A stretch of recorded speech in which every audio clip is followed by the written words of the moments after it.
Diversity management के through हम effective people management भी कर पाते हैं। जी हाँ, हम डाइवर्सिटी मैनेजर्स, अगर आप स्ट्रैटेजिक डाइवर्सिटी मैनेजमेंट कर सकते हो ना, जी हाँ, ये आपके लिए है डाइवर्सिटी मैनेजर्स, तो आप बहुत अच्छे और बहुत सारे एचआर के आउटकम्स भी अपनी ऑर्गेनाइजेशन में लेके आ सकते हो। जैसे कि बेस्ट टैलेंट को आप अपनी ऑर्गेनाइजेशन अपने थ्रू अट्रैक्ट कर सकते हो। देखो, आप डाइवर्सिटी मैनेजमेंट को अपने देश से जोड़ के देखते हैं। क्या आपको पता है कि हमारे देश भारत में सबसे ज़्यादा कौन से 3 ऐसे फैक्टर्स हैं जो डाइवर्सिटी को मैनेज करने में हमें बाधे करते हैं? सबसे पहला है रीजन।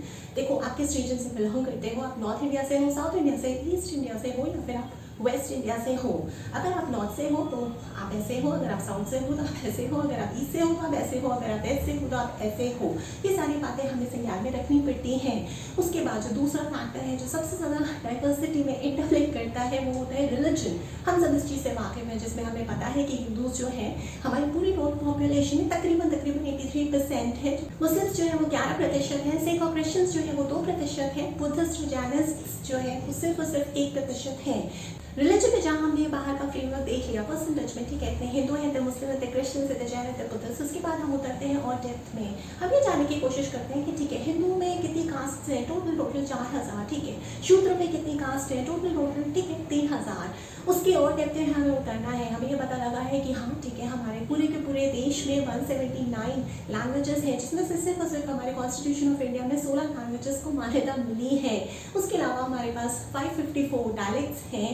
इसके बाद हम तीसरे फैक्टर की बात करते हैं, जिसमें हमारे स्टीरियोटाइप्स आते हैं। और यही तीनों फैक्टर्स, जहाँ पे रीजन, रिलीजन और स्टीरियोटाइप्स मिलकर हमारा का पूरा बिलीफ और फेथ बना देते हैं, और हमें जो है वो डाइवर्सिटी मैनेजमेंट करना पड़ता है। देखो, बहुत सारे कानून बने हैं सरकार की तरफ से, उनका इम्प्लीमेंटेशन भी हुआ, लेकिन क्या आपको पता है डाइवर्सिटी मैनेजमेंट चाहे सोसाइटल लेवल की बात हो या ऑर्गेनाइजेशन लेवल की, बहुत बड़ा गैप है जहाँ तक हम लीगल प्रोमिसेस बोलते हैं और इम्प्लीमेंटेशन, एक्चुअल इम्प्लीमेंटेशन। तो लीगल प्रोमिस और एक्चुअल इम्प्लीमेंटेशन के बीच में जो इतना बड़ा गैप है, उसी की वजह से सारे इशूज प्रॉब्लम्स हो रही हैं। हम ये समझने की कोशिश करते हैं कि बहुत सारे सिविल राइट्स एक्ट बने हैं, सरकार ने बनाए हैं, उसके बाद भी जो डिसेबल्ड हैं वो सोशली बहुत अच्छे तरीके से प्रोटेक्टेड फील नहीं करते हैं।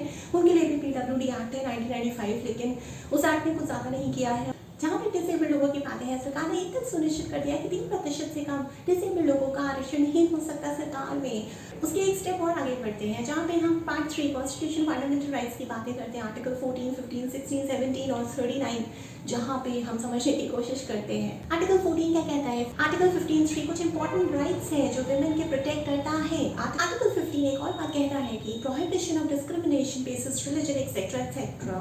आर्टिकल 16 बात करता है equality of post in public employment. Article 17 untouchability की बात करता है। आपको पता है कि जो शूद्र हैं, जो दलित हैं हमारे देश में, उनकी जो पूरी की पूरी टोटल पॉपुलेशन है वो तकरीबन 15% है, और बहुत सारे स्टेट्स में जो उनका लिटरेसी रेट है वो तकरीबन सिर्फ और सिर्फ 4 और 5% है। यानी कि 95% जो शूद्र या दलित हमारे देश में है, 15% की पॉपुलेशन में वो पढ़ा लिखा नहीं है। इतना कुछ हम कर रहे हैं, शूद्रों को, दलितों को पढ़ा रहे हैं, एजुकेशन के लिए हम इतने सारे रिफॉर्म्स लेके आते हैं, इंडस्ट्रियलाइजेशन हो रहा है, अर्बनाइजेशन हो रहा है, बहुत सारे सिविल राइट्स के एक्ट आ चुके हैं, बहुत सारी इंटरवेंशन हो रही है। उसके बावजूद भी हम बहुत चीज़ों को सही अभी तक उस स्तर पे नहीं कर पाए हैं। हमारी पूरी पॉपुलेशन में ना 17% ऐसी पॉपुलेशन है जो एक माइनॉरिटी लेवल पे आती है।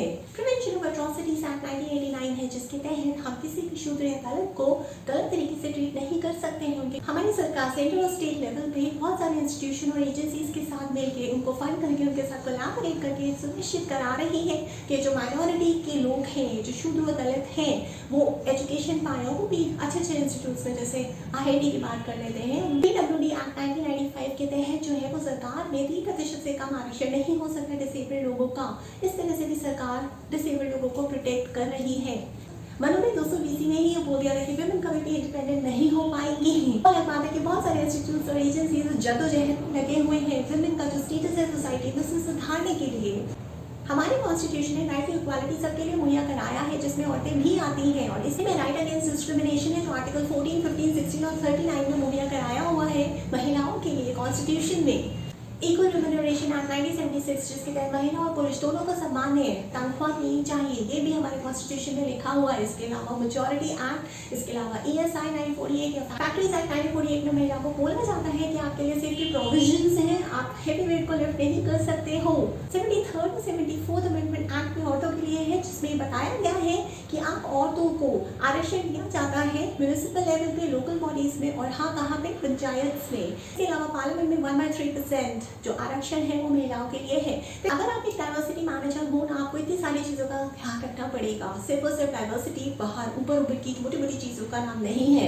डाइवर्सिटी मैनेजर सुनो, ध्यान से सुनो, ये आपके लिए है। देखो जैसे आपके कस्टमर्स है ना, अलग अलग रीजन से, अलग अलग रिलीजन के हैं, अलग अलग sex, age, caste, creed, culture के हैं।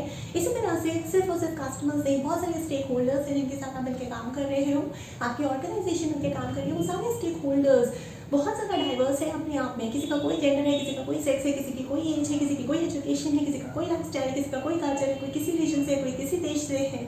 तो जहाँ आप वैसे ही अपनी ऑर्गेनाइजेशन में लोगों को रखोगे ना, तो आपके पास बहुत ज़्यादा क्रिएटिविटी आएगी, इनोवेशन आएगी।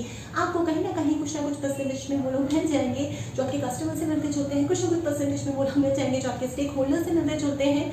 तो और जब वो लोग आपस में मिल जाएंगे ना, वो जो प्रपोर्शन है वो सिंक इन करने लग जाएगा, तो वो अपने स्टेक होल्डर्स को या आपके कस्टमर्स को ज़्यादा बेहतर तरीके से समझेंगे। और जब वो अपने कस्टमर्स और स्टेक होल्डर्स को ज़्यादा बेहतर तरीके से समझेंगे, क्योंकि वो भी वैसे ही उनका स्टेट ऑफ ओरिजिन, उनका स्टेट ऑफ रीजन, रिलीजन सब कुछ वही है, तो आपको एक्स्ट्रा एफर्ट नहीं करने पड़ेंगे, आपको बाहर से ट्रेनर नहीं आने पड़ेंगे, आपकी कॉस्ट भी कम ही खर्च होगी, क्योंकि आपको अंदर ही एम्प्लॉय पूल में ही वो लोग मिल रहे हैं जो अपने जैसे लोगों को, जिनके साथ आप बिजनेस ट्रांजैक्शंस कर रहे हैं, उन्हें बेहतर समझते हैं।